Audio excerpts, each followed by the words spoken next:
عقیدہ ختم نبوت ایک ایسا عقیدہ، بنیادی عقیدہ ہے جس کو سمجھنا سمجھانا یہ انتہائی ہمارے لیے ضروری ہے۔ اگر ہم نے اس عقیدے کو نہ سمجھا تو آنے والی ہماری نسلوں کا پتہ نہیں کیا بنے گا۔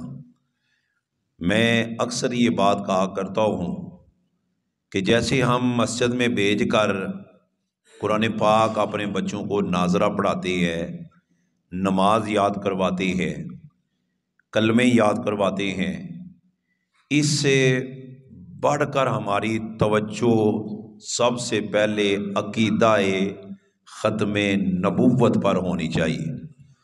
اس لیے کہ جس رنگ میں دشمن آئے اس کا مقابلہ کرنے کے لیے اپنی اولاد کو، اپنی نسل کے نظریات کو بچانے کے لیے ہمیں ہر ممکن کوشش کرنی چاہیے۔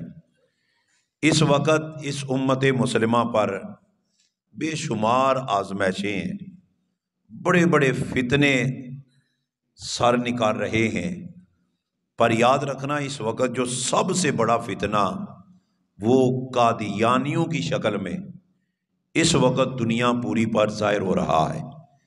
اس کا مقابلہ کرنا اور اپنے ایمان کو بچانا، اپنی نسلوں کے ایمان کو بچانا یہ ہم پر انتہائی ضروری ہے۔ اس لیے کہ قرآن پاک کے مطالعہ سے پتہ چلتا ہے، تاریخ اسلام کے مطالعہ سے پتہ چلتا ہے، جب تک کوئی بندہ سرکار کی ختم نبوت کو نہ مانے اس وقت تک وہ مومن ہو سکتا نہیں۔ جیسے اللہ کی وحدانیت کو ماننا لازم ہے، کملی والے آقا صلی اللہ علیہ وسلم کی رسالت کو ماننا لازم ہے، اسی طرح اپنے نبی کو اللہ کا آخری نبی ماننا لازم ہے۔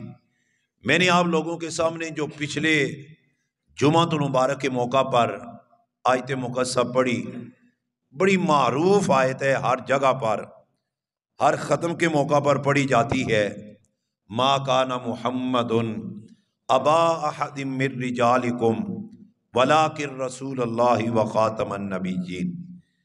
اس آیت کے شان نزول کے حوالے سے میں نے آپ لوگوں کے سامنے یہاں تک بیان کیا تھا کہ یہ آیت حضرت زید بن حارث کے حوالے سے نازل ہوئی۔ کب؟ جب حضرت زید بکتے بکتے سرکار کی بارگاہ میں آئے اور سرکار نے آپ کو محبتوں سے نوازا، اعلان کیا کہ یہ زید آج کے بعد میرا بیٹا ہے، منہ بولا بیٹا، متبنہ بیٹا۔ جیسے آج بھی ہمارے معاشرے میں انسان کوئی بیٹا اپنا بنا لیتا ہے، لیکن یاد رکھنا اسی آیت کے ضمن میں یہ بات میں پہلے ہی عرض کر دیتا ہوں، یہ جو ہمارے ہاں بھی منہ بولے بیٹے لیے جاتے ہیں وہ آخری دم تک ان کی ولدیت کو بندہ بدل سکتا نہیں۔ کئی لوگ جب بیٹا ایک دن یا 2 دن کا لیتے ہیں تو پھر اپنا نام اس کے باپ کے نام پر درج کرواتے ہیں کہ یہ میرا بیٹا ہے۔ یاد رکھنا یہ بہت بڑا جرم ہے، ہرگز شریعت اس کی اجازت نہیں دیتی۔ بعض لوگ یہ سوال کرتے ہیں جی ہمیں ایک لاوارث بچہ ملا ہے تو ہم اس کو تو اپنا بیٹا لکھوا لیں۔ یاد رکھیں چاہے لاوارث ملے چاہے کسی وارث نے آپ کو دیا، اس بچے کا جو باپ ہے وہی باپ ہوگا۔ قیامت والے دن اس بچے کو اسی باپ کے ساتھ کھڑا کیا جائے گا۔ اگر تو اسے اپنے نام سے منسوب کرتا ہے تو یہ ایک صراحتاً صریح جھوٹ ہے جس کی شریعت اجازت نہیں دیتی۔ اس پر بہت ساری دلیلیں ہیں، لیکن ایک دلیل یہ بھی ہے جو میں نے آپ لوگوں کے سامنے عرض کی کہ حضرت زید بن حارث رضی اللہ تعالی عنہ آپ کو جب سرکار نے اپنا بیٹا قرار دیا کہ یہ میرا بیٹا ہے، صاف ظاہر ہے جسے حضور محبتوں سے اتنا نوازے کہ یہ میرا بیٹا ہے تو پھر غلام بھی تو اس سے اس قدر ہی پیار کرتے ہوں گے۔ پورے مکے میں آپ سے لوگ اس لیے پیار کرتے کہ یار غلام اور بھی ہیں، پر یہ غلام وہ ہے جس کو حضور نے اپنا بیٹا قرار دیا ہے۔ وقت گزرتا گیا، حضرت زید جوان ہوئے تو آپ کی شادی ہوئی حضرت زینب رضی اللہ تعالی عنہ آپ کے ساتھ۔ پھر کچھ عرصہ گزرا تو حضرت زید کی اور حضرت زینب، اب دونوں میاں بیوی کی آپس میں کچھ چپکلش ہوئی، ناراضگی ہوئی، حتیٰ کہ حضرت زید نے اپنی زوجہ کو طلاق دے دی، فارغ کر دیا۔ جب کچھ عرصہ ہی گزرا تو حضور علیہ الصلوۃ والسلام نے حضرت زینب سے خود نکاح کر لیا، اپنی زوجہ بنا لیا۔ جب آپ نے اپنی زوجہ بنایا تو مکہ شہر میں طرح طرح کی باتیں ہونے لگی، حضور علیہ الصلوۃ والسلام کی ذات پر طرح طرح کے اعتراضات مشرکین کی طرف سے آنے لگے، کہنے لگے لو دیکھو اپنی بہو کو اپنی بیوی بنا لیا ہے، زید ان کا بیٹا ہے اور اس نے طلاق دی اور انہوں نے اس سے شادی کر لی۔ اب یہ بات میں پہلے عرض کر چکا ہوں، یہ خاصہ ہے ہمارے نبی کا، جب کوئی دشمن اعتراض کرتا تو میرا نبی جواب نہیں، رب خود جواب ارشاد فرماتا۔ جب آپ کی ذات پر یہ اعتراض آیا کہ بہو سے انہوں نے نکاح کر لیا تو اللہ نے قرآن میں اعلانیہ فرمایا، ما کانا محمد ابا احد من رجالکم، تم کیسے کہتے ہو کہ میرے محمد نے اپنی بہو سے شادی کر لی؟ میرے محمد کا تو بیٹا ہے ہی کوئی نہیں، کسی رجل کا باپ ہی نہیں۔ جب رجل کا باپ ہی نہیں تو پھر تم کیسے اعتراض کر سکتی ہو؟ آپ لوگوں کے ذہنوں میں فوراً ایک سوال آیا ہوگا کہ اولاد تو ہیں، بیٹے بھی ہیں بیٹیاں بھی ہیں، تو یہ کیوں کہا جا رہا؟ اس سے رجل کا لفظ اس مرد پر اطلاق ہوتا ہے جو عاقل ہو اور بالغ ہو۔ چھوٹے بچے پر رجل کا لفظ استعمال نہیں ہوتا۔ رب نے فرمایا میں نے محبوب کو بے اولاد بھی نہیں رکھا، اولاد بھی دی ہے، اور تمہارے اعتراض کا جواب بھی دیا ہے کہ میرا محبوب کسی مرد کا باپ نہیں، ہاں بچوں کا بھی باپ ہے، بچیوں کا بھی باپ، صاحب اولاد ہے، پر مردوں میں سے کسی مرد کا باپ نہیں۔ تمہارا اعتراض فضول بنتا ہے، یہ زید کو تو میرے محبوب نے محبتوں سے نوازا تھا، بیٹا نہیں، بیٹے وہی ہیں جو بچپن میں رب کو پیارے ہو گئے۔ اب یہ آیت اس موقع پر نازل ہوئی، اس موقع پر جب حضور نے نکاح فرمایا، لیکن اس سے آگے 2-3 لفظ ہیں۔ ایک ہے مردوں میں سے کسی کا باپ نہیں۔ رب نے یہ کیوں نہیں کہا کہ میرا محبوب باپ ہی کسی کا نہیں؟ یہ بات بنتی نہیں تھی، چونکہ حضور صاحب اولاد تھے۔ پھر صاحب اولاد ہے تو پھر رب نے اپنے محبوب کی اولاد کو جوان کیوں نہیں ہونے دیا؟ بچوں کو، بیٹیاں تو جوان ہوئیں، ان کی شادیاں ہوئیں۔ حضور کی 4 صاحبزادیاں ہیں، کتنی؟ سب بولو کتنی؟ 4 صاحبزادیاں ہیں، اور صاحبزادوں کے والے سے تھوڑا سا اختلاف ملتا ہے، بعد نے 3 کہا، بعد نے 2 کہا، کہ چونکہ طیب و طاہر یہ 2 نام آتے ہیں تو بعد نے کہا یہ ایک ہی کا نام تھا۔ یہاں پہ تھوڑا سا اختلاف پایا جاتا ہے علماء میں، لیکن وہ حضور کے بچے بھی تھے اور حضور کی بیٹیاں بھی تھی، لیکن وہ بچے بچپن میں ہی اللہ کو پیارے ہو جاتی۔ اب تفسیر کبیر اٹھائیں، تفسیر مصری اٹھائیں، جتنی بھی تفسیریں آپ سب کا مطالعہ کریں، رب نے اولاد دی کیوں اور پھر بیٹوں کو واپس لیا کیوں؟ یہ بڑا نازک مرحلہ ہے، نازک مسئلہ ہے کہ محبوب ہے جسے ہر شے دی ہے، جسے ہر شے دی ہے، ساری کائنات کی بادشاہی دی، اور یہ کیا ہو گیا کہ اولاد کے معاملے میں رب نے محبوب کی نسل کو ڈائریکٹ اپنے بیٹوں سے نہیں چلایا۔ اس کا سبب کیا ہے؟ مفسرین کہتے ہیں صرف ایک سبب تھا، وہ ذرا توجہ سے سننے والا۔ سبب یہ تھا اولاد دی، کیوں؟ کوئی اعتراض نہ کرے کہ یہ مرد نہیں، یہ صاحب اولاد نہیں۔ عرب کا معاشرہ تھا، جہالت کوٹ کوٹ کر بھری ہوئی تھی۔ اگر اولاد نہ ہوتی تو کہنے والا کہہ سکتا تھا کہ حضور علیہ الصلوۃ والسلام ماشاء اللہ نہ مرد ہے، یہ اولاد کے قابل ہی نہیں۔ رب نے بیٹے بھی دے دیے، بیٹیاں بھی دے دی، چونکہ یہ ایک مرد کی شان ہے۔ پھر سوال یہ ہوتا ہے پھر بیٹے واپس کیوں لیے؟ واپس کیوں لیے؟ پھر جوان ہونے دیے جاتے؟ مفسرین کہتے ہیں اس کا سبب صرف ایک تھا، اگر حضور کی اولاد بیٹے جوان ہوتے تو پھر ان کو نبوت دینا پڑتی تھی۔ پھر ان کو کیا کرنا پڑتا؟ نبوت دینا پڑتی۔ کیوں؟ حضرت ابراہیم نبی بھی ہیں اور بیٹا بھی نبی ہے، اور بھی بے شمار، خود بھی نبی، بیٹے بھی نبی۔ اب حضور سارے نبیوں سے افضل ہے، خود تو نبی اور بیٹے نبی نہیں۔ یہ اعتراض آنا تھا، خدا نے کہا محبوب تجھے خاتم النبیین بنا کر بھیج رہا ہوں۔ اگر اولاد کو جوان ہونے دیتا تو پھر تیرے بیٹے کے سر پر نبوت کا تاج بھی سجانا پڑتا، پر محبوب یہ شان ختم نبوت والا تاج، یہ ایسا بے مثال تاج ہے، ازل ہی سے فیصلہ ہو گیا محبوب اس شان میں کوئی اور تو رہا دور کی بات، رب کو تیرا بیٹا بھی قبول نہیں۔ لفظوں پہ غور کرنا، لطف آئے گا۔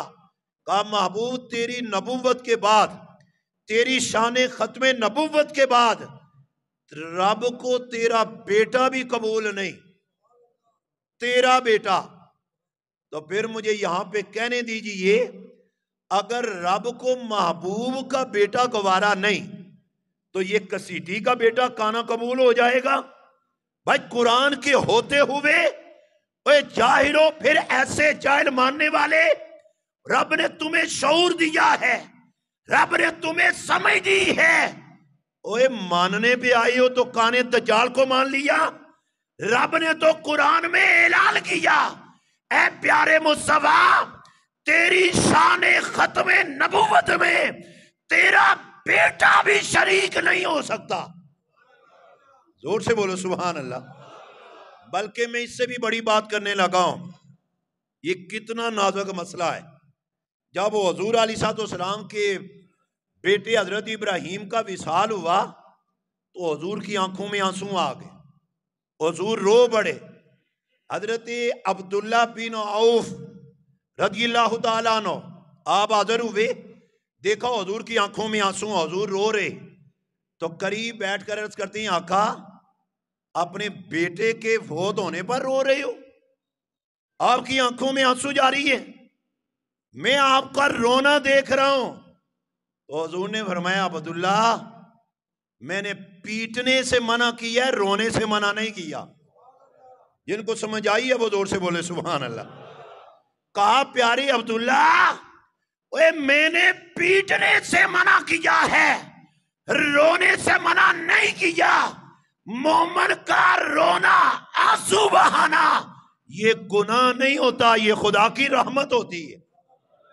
لیکن یہاں پہ جو بات عرض کرنے لگا ہوں، روتا وہی ہے نا جس کے اندر درد ہو، درد کے بغیر کوئی روتا، اور یہاں پہ رو رہے اللہ کا محبوب۔ کون رو رہے؟ جس کو رب تسلیاں دیتا ہے۔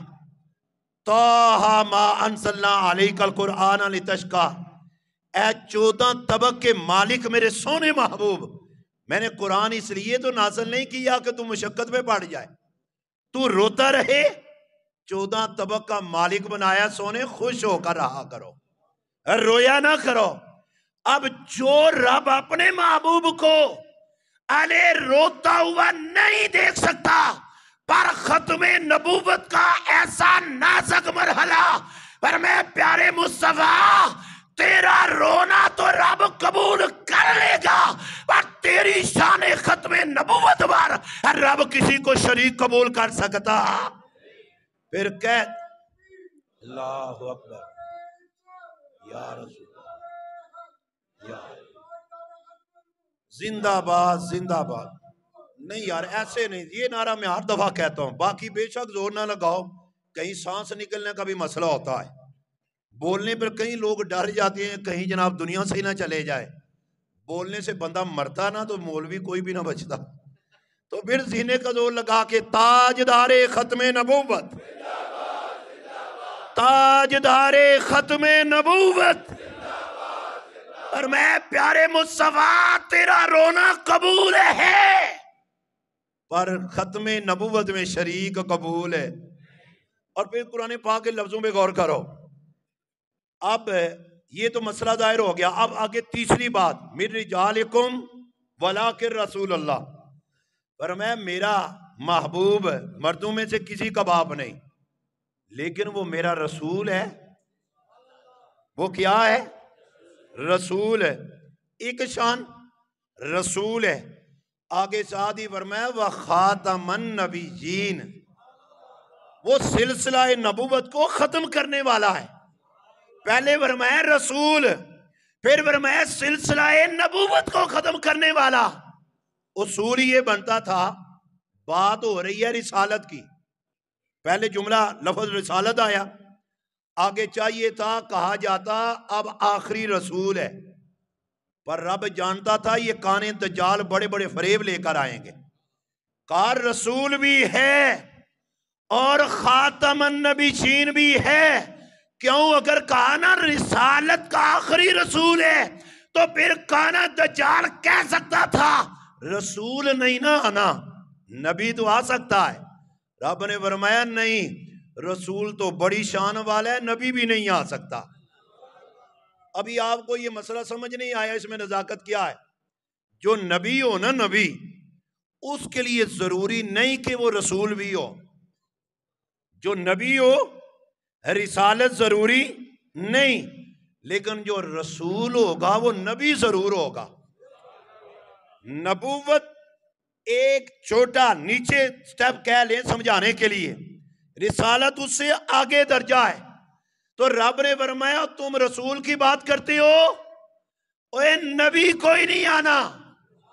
جب نبی نہیں آ سکتا تو پھر رسول بھی نہیں آ سکتا۔ کیوں؟ میں نے اپنے محبوب کو آخری نبی بنا کر بھیجا ہے۔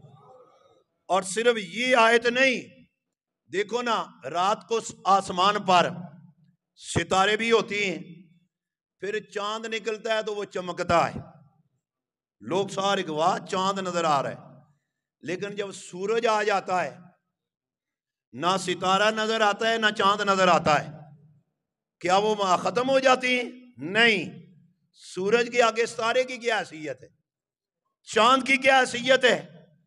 اب کرنوں بدلی رسولوں کی ہوتی رہی، چاند بدلی سے نکلا، چاند بدلی سے نکلا، نبی اور بھی آئے، رسول آئے، پیغمبر آئے، پر جب میرے اور تیرے نبی کی باری آئی فرمایا وَسِرَاجًا مُنِيرًا، اوے اب سراج منیر آ گیا ہے، اب کسی اور ستارے کی ضرورت ہے۔ ہاں اب اگر کوئی آئے گا نا تو پہلا نبی آ سکتا ہے۔ میں یہ بھی عقیدے کی بات کرنے لگا ہوں۔ آج کل لوگوں کو چھوٹی چھوٹی باتوں پر دھوکہ دیا جاتا ہے، یہ فلاں نبی نے تو بھی آنا ہے، فلاں نے بھی آنا ہے۔ ہم کہتے ہیں عقل کے اندھو، وہ جو پہلا ہے نا، پہلا وہ آ سکتا ہے، بعد والا کوئی نہیں آ سکتا۔ پر لیکن اس سے لطیف سا فرق پتہ کیا ہے؟ وہ جو پہلا بھی آئے گا نا، پہلا بھی، وہ نبی کی حیثیت سے نہیں، میرے نبی کی امتی کی حیثیت سے آئے گا۔ اس لیے کہ تو جاہل ہے کہ جسے قرآن نہیں آتا، ان کو تو رب نے ازل کے دن پہلے دن بٹھا کے بڑھایا تھا، اور میں غور سے دیکھ بھی لو، سمجھ بھی لو، پڑھ بھی لو۔ وَإِذْ أَخَذَ اللَّهُ مِيثَاقَ النَّبِيِّينَ لَمَا آتَيْتُكُم مِّن كِتَابٍ وَحِکْمَةٍ ثُمَّ جَاءَكُم۔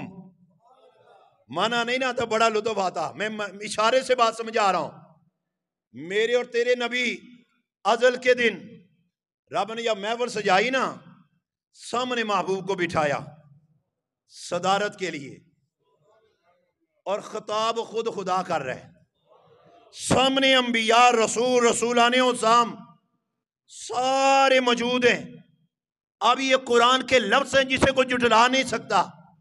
اللہ فرماتا ہے نبیو، اے رسولو، اے پیغمبرو، نبوت کا تاج بھی سجاؤں گا، رسالت بھی دوں گا، حکمت بھی دوں گا، کتاب بھی دوں گا، میرا وعدہ ہے۔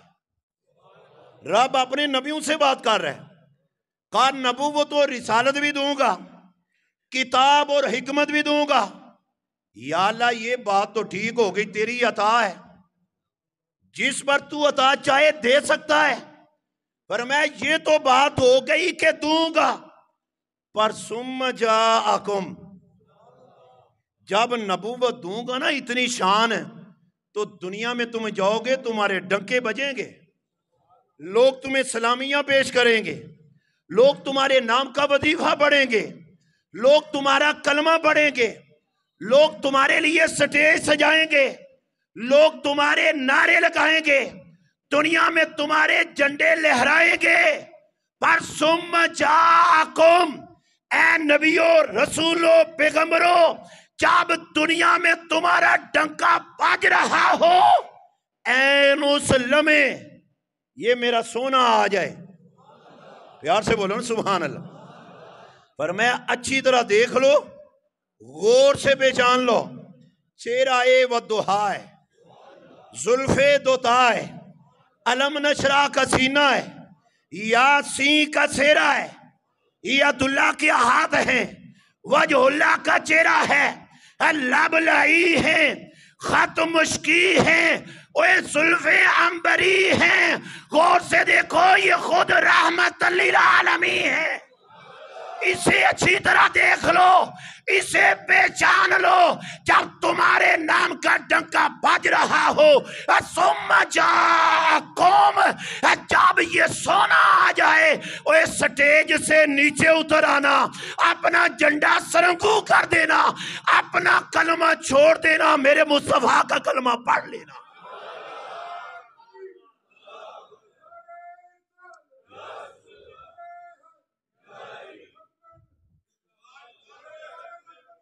زندہ باد،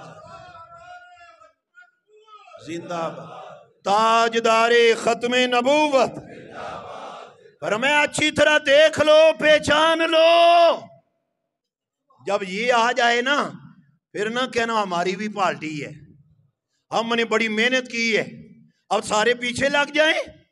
اب وہ پہلے دن سے اب انتظار کرنے لگے، جو آئے نا باری باری، اب آ بھی جا محبوب، بڑی دیر ہو گئی، آ بھی جا۔ اور انہوں نے نا ہر شے کو بتا دیا، وہ آئے گا، آنے والا ہے، درخت ہیں، پہاڑ ہیں، پتھر ہیں، سارے منتظر ہو جاتے ہیں، وہ سورج کب چمکے گا، سرو آزاد حیران کھلوتا تے پیر زمین وچ گڈے، اونچا ہو رسہ ویکھے مت یار کدھروں سر کٹے۔ حضور اللہ کے آخری نبی ہیں، آپ کے بعد کوئی نبی آ سکتا